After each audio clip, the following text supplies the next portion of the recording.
ক্ষমতার চেয়ার এমনই এক জাদুর বাক্স যেখানে বসলে ভালো মানুষও রাতারাতি খারাপ হয়ে যায়। বিগত 15 বছরের শাসন দুঃশাসনে এই দেশের মানুষ সেটা খুব ভালো করেই দেখেছে। কিন্তু এখন কি হচ্ছে? দেশের অন্যতম বৃহৎ রাজনৈতিক দল বিএনপির হাওয়া কি তবে সত্যি বদলে যাচ্ছে? দলটির চেয়ারম্যান তারেক রহমান হঠাৎ এতটা কঠোর হলেন কেন? দলের পাতি নেতা থেকে শুরু করে হেভিওয়েট এমপি মন্ত্রী সবার ঘুম হারাম করে দিয়েছেন তিনি। কথায় কথায় যারা আগে মাস্তানি করতেন, চাঁদাবাজি করতেন, তাদের নাকি এখন 13টা বাজিয়ে ছাড়ছেন তারেক রহমান। চাঁদাবাজি, মাস্তানি আর ভিআইপি ফুটানি দেখানোর দিন কি তবে সত্যি শেষ? রাজনীতিতে একটা কথা খুব প্রচলিত আছে, নেতারা ভোটের আগে এক কথা বলেন আর ক্ষমতায় গেলে আরেক রূপ ধারণ করেন। কিন্তু তারেক রহমান এবার যেন ছক্কা হাঁকালেন একেবারে ভিন্ন মাঠে। ভোটের কালির দাগ মোছার আগেই তিনি তার প্রতিশ্রুতি বাস্তবায়ন শুরু করেছেন। আর এই পরিবর্তনের ধাক্কায় সবচেয়ে বেশি বিপদে পড়েছেন তার নিজের দলেরই সুবিধাভোগী নেতারা। শুরুতে আসা যাক সাধারণ মানুষের সবচেয়ে বড় বিরক্তির জায়গাটিতে, চাঁদাবাজি আর ক্ষমতার দাপট। তারেক রহমান কি নিজে চাঁদাবাজি করছেন? জি না। কিন্তু করছেন কারা? তার দলেরই কিছু হাইব্রিড আর পাতি নেতারা। আর এর ফলে দুর্নাম কার হচ্ছে? সরাসরি তারেক রহমানের এবং বিএনপির। এই বিষয়টা তিনি খুব ভালোভাবে ধরতে পেরেছেন, আর তাই দলের এই আগাছা আর হাইব্রিড নেতাদের বিরুদ্ধে এবার ডাইরেক্ট অ্যাকশনে নেমেছেন তিনি। সম্প্রতি তিনি দলের এমপি, মন্ত্রী, এমনকি জ্যেষ্ঠ নেতাদের উদ্দেশ্য করে একদম পরিষ্কার ভাষায় বলে দিয়েছেন, চলনে বলনে মার্জিত হতে হবে। শুধু তাই নয়, যার যে দায়িত্ব তার বাইরে গিয়ে কেউ যেন কোনো অযাচিত মন্তব্য না করেন, সে বিষয়েও কড়া নির্দেশ দেওয়া হয়েছে। যারা ভাবছেন আগের মতো দাপট দেখিয়ে সাধারণ মানুষকে ভয় দেখিয়ে পার পেয়ে যাবেন, তাদের জন্য দুঃসংবাদ। ক্ষমতার বাহাদুরি দেখানো, জনগণের ট্যাক্সের টাকায় অযথা দামি গাড়ি কেনা কিংবা দুর্বল মানুষের উপর প্রভাব খাটানো, এসব করলে এখন আর ছাড় মিলবে না। তারেক রহমান পরিষ্কার রেড সিগন্যাল দিয়ে বলেছেন, মানুষকে ক্ষমতা দেখালে চলবে না, সেবকের পরিচয় দিতে হবে। এই যে দীর্ঘ 1.5 দশক ধরে সাধারণ মানুষ ক্ষমতার দাপট আর অপশাসন দেখে এসেছে, তার বিপরীতে তারেক রহমান এক নতুন উদাহরণ তৈরি করতে চাচ্ছেন।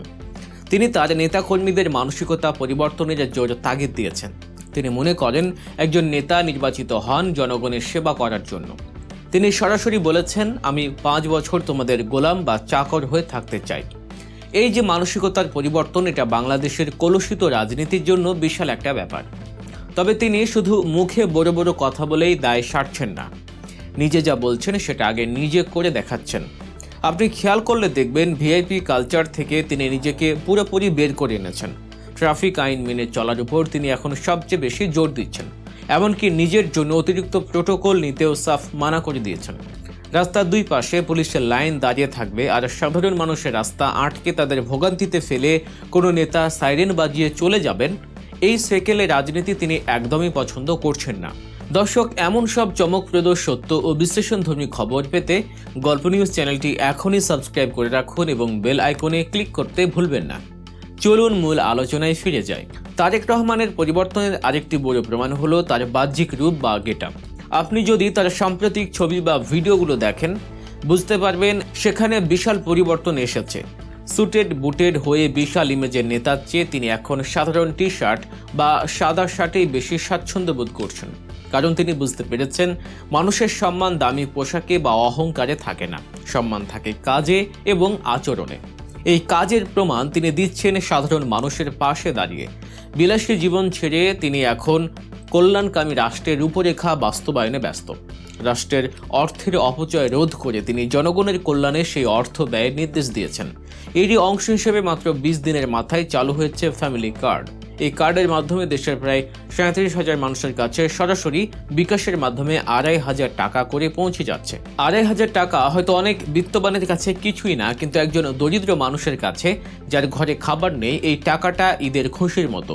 এই কার্ডের মাধ্যমে মানুষ রাষ্ট্রের উপর নিজের অধিকার ফিরে পাচ্ছে। আর এই কার্যক্রম যেন কোনো ধরনের দুর্নীতি বা স্বজনপ্রীতি না হয়, সে বিষয়ে তারেক রহমানের কড়া নির্দেশ রয়েছে। মানুষের হক নিয়ে ছিনিমিনি খেললে কপালে যে চরম দুঃখ আছে, সেটা তিনি বুঝিয়ে দিয়েছেন। শুধু ত্রাণ বা টাকা দেওয়াটাই নয়, ডেঙ্গুর প্রকোপ বা ময়লা আবর্জনা পরিষ্কারের মতো নাগরিক সমস্যাগুলোতেও তারেক রহমান এখন সরাসরি মাঠে। তিনি বলে দিয়েছেন, মশা মারবে শুধু সিটি কর্পোরেশন, আর নেতারা বাবু সেজে এসি রুমে বসে থাকবেন, সেই দিন শেষ। দলের বড় বড় নেতাদের এখন ঝাড়ু হাতে রাস্তায় নামতে হবে। পরিচ্ছন্নতা অভিযানে যদি কোনো নেতাকে মাঠে দেখা না যায়, তবে তার কপালে শনি আছে। তারেক রহমানের ডিকশনারিতে এখন ধান্দাবাজদের কোনো জায়গা নেই। হয় মানুষের সেবা করুন, নয়তো তল্পি তল্পা গুটিয়ে দল থেকে বিদায় নিন। তিনি পরিষ্কার করে দিয়েছেন, জনগণের সমস্যার সমাধানে যারা ঘাম ঝরাবে আগামী দিনে দলেও তারাই মূল্যায়ন হবে। রাষ্ট্রীয় সংস্কারের দিকেও তারেক রহমানের নজর বেশ তীক্ষ্ণ। জুলাই বিপ্লবের পর যে জুলাই সনদ তৈরি হয়েছে, তার সাথে বিএনপির দেয়া বিখ্যাত 31 দফা সংস্কার প্রস্তাবের যেখানে যেখানে মিল আছে, সেগুলোতেও বিএনপি ইতিমধ্যেই গ্রিন সিগন্যাল দিয়ে রেখেছে।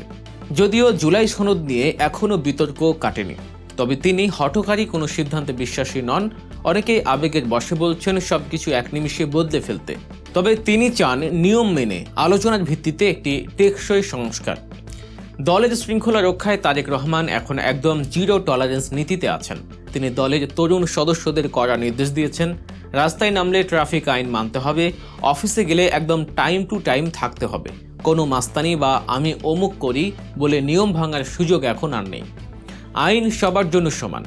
তারেক রহমান আপাতত সবার সাথে ভদ্রতা দেখাচ্ছেন, কিন্তু এই ভদ্রতাকে যারা তার দুর্বলতা ভাববেন, তারা জীবনের সবচেয়ে বড় ভুলটি করবেন।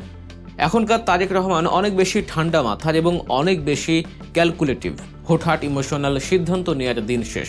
এখন যা হচ্ছে সব সুদূর প্রসারী চিন্তা ভাবনা থেকে। বর্তমান দায়িত্বপ্রাপ্ত নেতারা যদি নিজেদের পরিবর্তন করতে না পারেন, পুরনো স্বভাব না ছাড়েন, তাহলে তাদের সরিয়ে পরীক্ষিত ও ত্যাগী পুরনো নেতাদের ফিরিয়ে আনা হবে। পারফরমেন্স আর ডিসিপ্লিন, এই দুটোর বাইরে বিএনপিতে টিকে থাকার কোনো শর্টকাট রাস্তা আর খোলা নেই, এমনটাই মনে হচ্ছে। আপনার নাম যতই ডাকসাইটে থাকুক না কেন, আপনি যতই প্রভাবশালী নেতা হন না কেন, দলে আপনার আর কোনো জায়গা হবে না যদি আপনি জনগণের সেবক হতে না পারেন। তারেক রহমান এখন কোনো ব্যক্তির চেয়ে দলের ইমেজকে বেশি গুরুত্ব দিচ্ছেন। দলটাকে তিনি জঞ্জালমুক্ত করতে চান, নাম ডাক দিয়ে নয়। টিকে থাকতে হলে কাজ দিয়েই প্রমাণ করতে হবে। বাংলাদেশের সাধারণ মানুষ দীর্ঘদিন ধরে একটি সুস্থ ধারা রাজনীতির জন্য অপেক্ষা করছে, যে রাজনীতি কেবল দাপট আর ক্ষমতার নয়, বরং সাধারণ মানুষের জন্য জান প্রাণ দিয়ে কাজ করার। তারেক রহমানের এই পজিটিভ পরিবর্তনের ধারাবাহিকতা যদি সত্যি বজায় থাকে, তাহলে বাংলাদেশের রাজনীতিতে এক নতুন ভোরের দেখা আমরা পেতে পারি। তিনি যদি তার নেতাকর্মীদের সত্যি সেবক হিসেবে গড়ে তুলতে পারেন, তবে সেটা কেবল বিএনপির জন্য নয়, পুরো দেশের জন্যই হবে এক বিশাল অর্জন। আমরা আশা করছি এই সুস্থ ধারা রাজনীতি কেবল কথার কথায় সীমাবদ্ধ থাকবে না, বরং বাস্তবে এর প্রতিফলন আমরা দেখতে পাবো। কারণ দেশের সাধারণ জনগণ এমনটাই চেয়েছিল, যেখানে দেশের স্বার্থে আর মানুষের জানমালের স্বার্থে কোনো আপোষ হবে না। তারেক রহমান কি সত্যি পারবেন বাংলাদেশকে একটি সোনার বাংলাদেশ হিসেবে গড়ে তুলতে, নাকি শেষ পর্যন্ত তাকেও পরাস্ত হতে হবে তারই দলের দুর্নীতিবাজ, চাঁদাবাজ আর পাতি নেতাদের সিন্ডিকেটের কাছে? দর্শক, আপনাদের কি মনে হয় বাংলাদেশের রাজনীতির এই নতুন সমীকরণ নিয়ে? আপনাদের মতামত অবশ্যই কমেন্ট করে জানাবেন। ভিডিওটি ভালো লাগলে এবং বিশ্লেষণটি যৌক্তিক মনে হলে একটি লাইক দিন এবং বন্ধুদের সাথে শেয়ার করুন। নিয়মিত এমন সহজ সরল ও তথ্যবহুল নিরপেক্ষ বিশ্লেষণ পেতে গল্প নিউজ চ্যানেলটি এখনই সাবস্ক্রাইব করুন এবং বেল আইকনটি অন করে রাখুন। আপনাদের একটি সাবস্ক্রিপশন আমাদের নতুন কাজ করার অনুপ্রেরণা যোগায়। ভালো থাকবেন, সুস্থ থাকবেন। আল্লাহ হাফেজ।